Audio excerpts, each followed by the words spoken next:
If we keep holding expectations for people that can't deliver, that's on us. It's not on them. With certain folks, I actually set the expectation to be disappointed by them.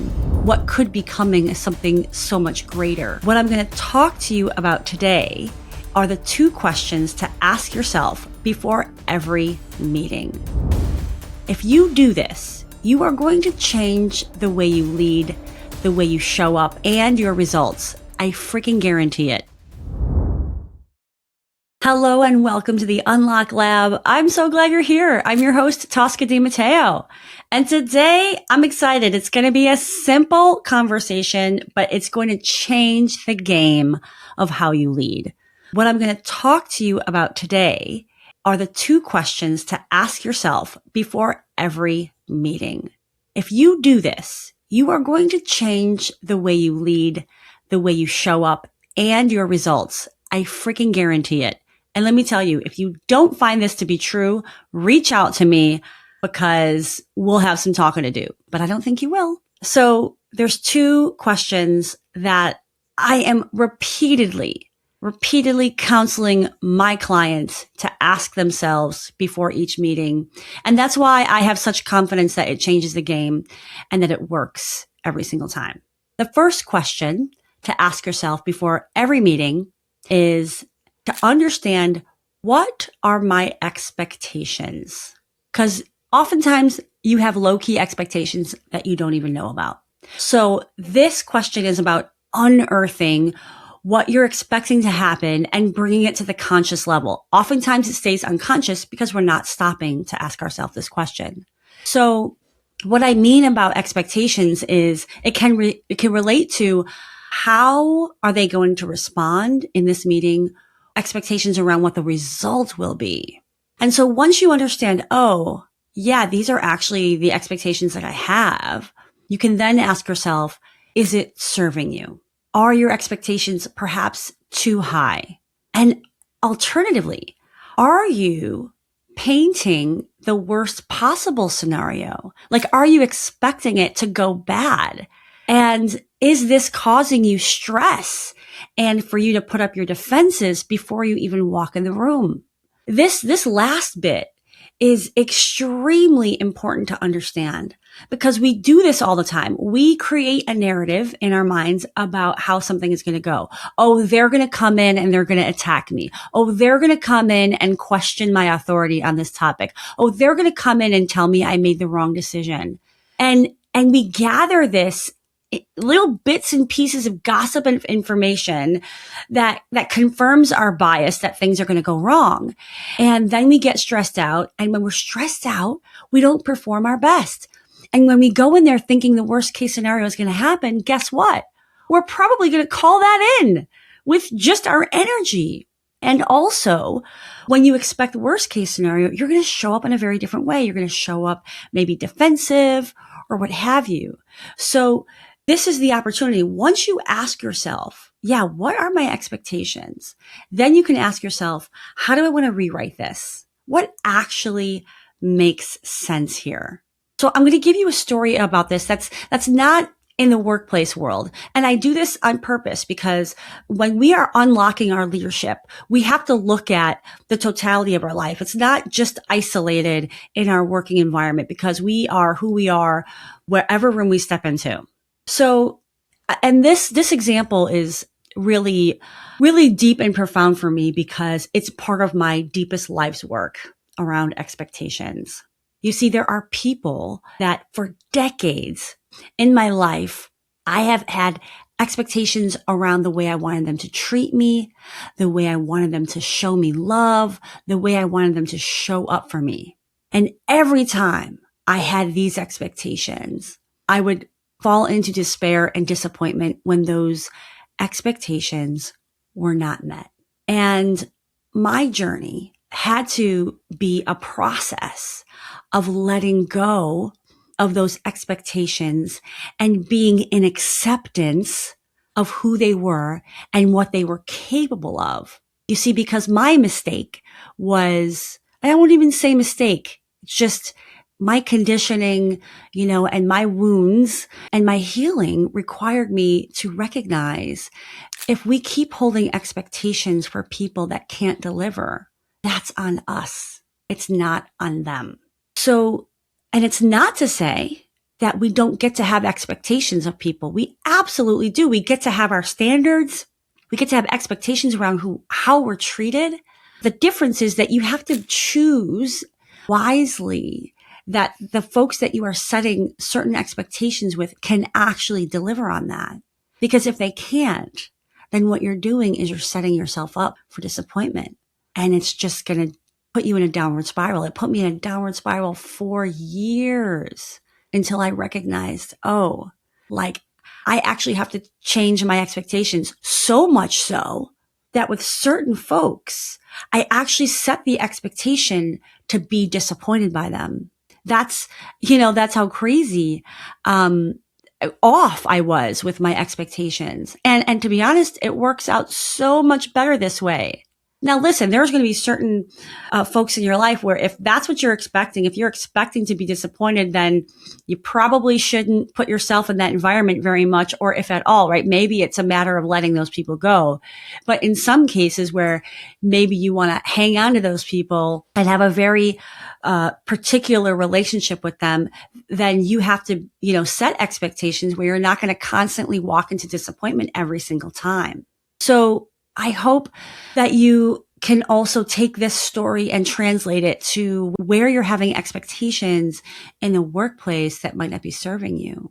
If you're expecting that one leader is going to value you and like you and appreciate you, and they have proven time and time again that it's not the case, then maybe your expectation needs to change completely.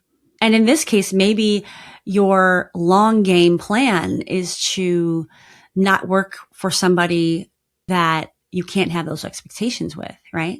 I've talked about this aspect of expectations in a recent episode. I think it was actually episode 100, where we can get really attached to the outcomes that we want.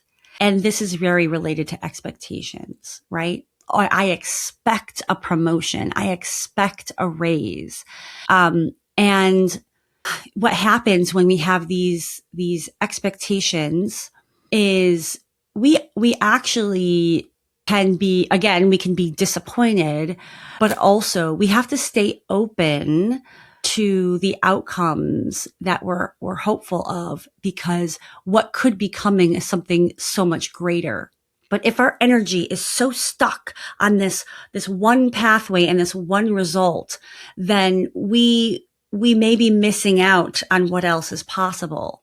And of course, we can set ourselves up, in situations where we are not fully in control, right? Having expectations for things that we are not in control of can be very damaging and hurtful. So having expectations, for example, let's just say around the promotion where you're not fully in control. Yeah, maybe your boss, your leader, your grand boss, right, has promised you the world. And then maybe, the economy changes. Maybe something big is disrupted and all of a sudden that's not going to be possible. But if you set this hard and fast expectation, then you might be missing the opportunity to either pursue another pathway or to even add more value with where you are given the situation. And that may lead to exponential opportunities because of how you handled it.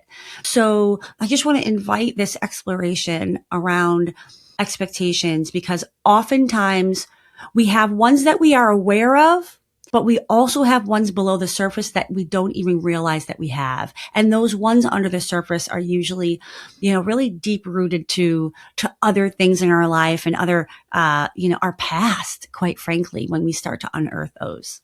Okay. So that was the first question that will change the trajectory of your leadership. The second question is, how do you want to define success? Ask yourself this before each and every meeting. And when I say meeting, it could be with a one-on-one, it could be with your board, it could be with your team. And I can't tell you how many times I have invited my clients to ask themselves this question every time they're like on a call with me and nervous about some meeting coming up.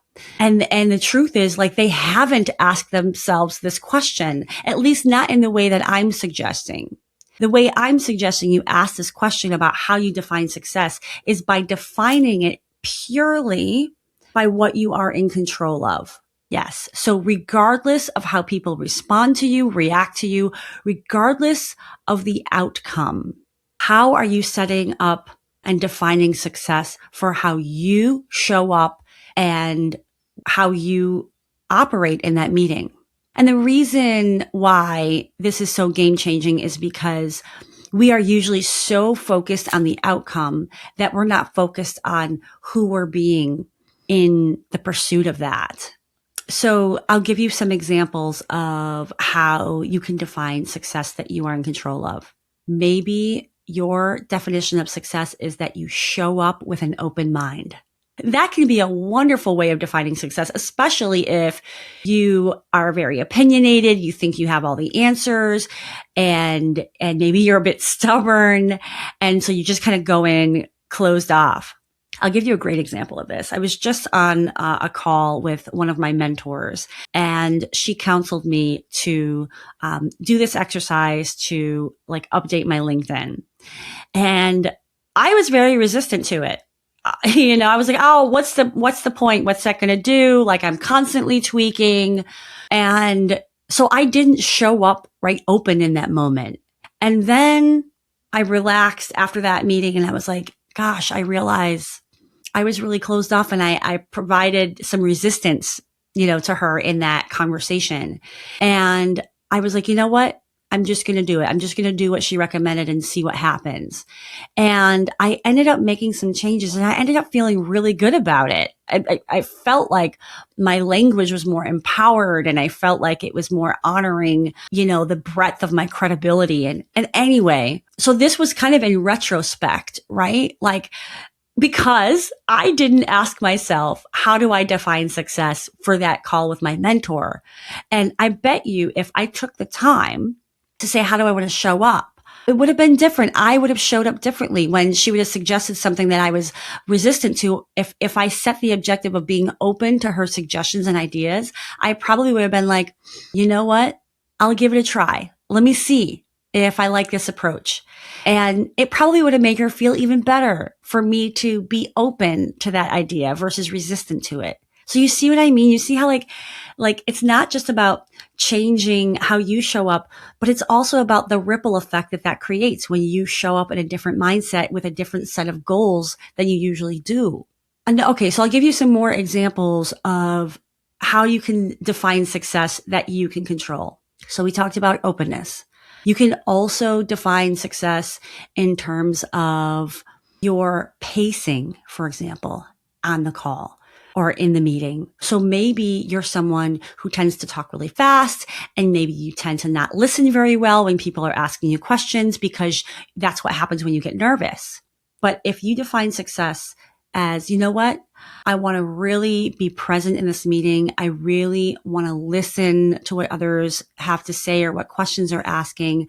Then maybe you would define success as, I'm going to give myself time and space to communicate and not feel rushed, because that might make you feel more grounded and more confident versus rushing because it's coming from a place of fear and worry that somebody's going to like poke holes in whatever you're presenting. You hear what I'm saying? So that can be a great definition of success, because what happens is you're experimenting with showing up differently. And when you experiment with showing up differently, then you can then see what the different results are that you can get. And maybe that means you get to build a stronger relationship. Maybe that means somebody asked a really great question that you gave yourself time and space to sit with, to answer it intelligently, or to perhaps even say, you know what? I never thought about it that way. Let me get back to you on that. And even that can build some great trust when you are slowing down. So hopefully these gives you some ideas about how to redefine success. And if you want more examples, by all means, reach out to me. My contact information is in the show notes. I'd be happy to give you more thoughts on ways that you can define success for yourself. Now, there's a second part to this counsel on this particular question. And that is that once you define success for yourself, and by the way, let's not go crazy and put 10 things on the paper. I would say 1 to 3 things, depending even on the length of the meeting or the interaction. And then after that meeting happens, celebrate. That's a very important step in this, to celebrate that you delivered on that, even if you delivered on 1 out of the 3, because that's forward progress any way you want to slice it. Maybe you didn't deliver on any of the 3, but that exercise of defining success for yourself differently was a win. So take that win, because it takes time to build habits. And by celebrating, you're also putting your nervous system at ease and saying, yeah, maybe that was scary to like slow your pace down in that meeting. Maybe it was scary to set this new goal for yourself because it's not the way you normally operate. But by celebrating and celebrating with yourself and maybe talking to somebody else that you trust to say, hey, I just want to celebrate this thing that I did. And then also make note of what was different. And you may not know what was different in that immediate moment, but maybe within a couple days or maybe even longer, you see, gosh, there was this different result that happened, or my interaction with this person changed, or, that seemed to build some more trust, or wow, the outcome really did come through faster than I expected. We are so used to paying attention to what we're disappointed about, what didn't work out, that we don't spend enough time saying, what worked out here? What did I do that led to that result? And by paying attention to that, you are able to replicate it and create a process that works for you, that creates success more often. In fact, I have a whole podcast episode on how to create success more often. And that has to do with looking at the patterns of what has worked in the past. So check out that episode if this is of interest to you. I'm excited about this easy 1-2 step process that will change your leadership. The 1-2 step process is asking yourself 2 questions before every meeting and then evaluating what changed because of that, because you set those questions up for yourself and did that deeper excavation. I would love to hear what happens for you. I love to hear the good, the bad, the ugly, whatever. I would love to hear how this episode impacts you. And by the way, feel free to share this episode with somebody that you think it might help them out on their leadership journey. And if you've gotten something from this episode, I also would love to ask you to, I'm going to ask you to like, rate, or review and subscribe to this podcast on whatever platform you're listening on, because the more people that have these tools, the better our workplaces can be, because we're being more intentional and we're more conscious about how we're showing up. All right. Well, thank you so much for joining me on the Unlock Lab. And if this kind of content is something you're interested in for your own leadership development or for your team or your organization, please reach out. I love to talk about how I can bring this to you in a customized way that resonates with you and your team. You can reach out, look in the show notes of this podcast, but you can also just go to coachtosca.com and find all that you need right there. All right. So good to talk to you live here from Vermont. I'm excited to see you next time on the Unlock Lab.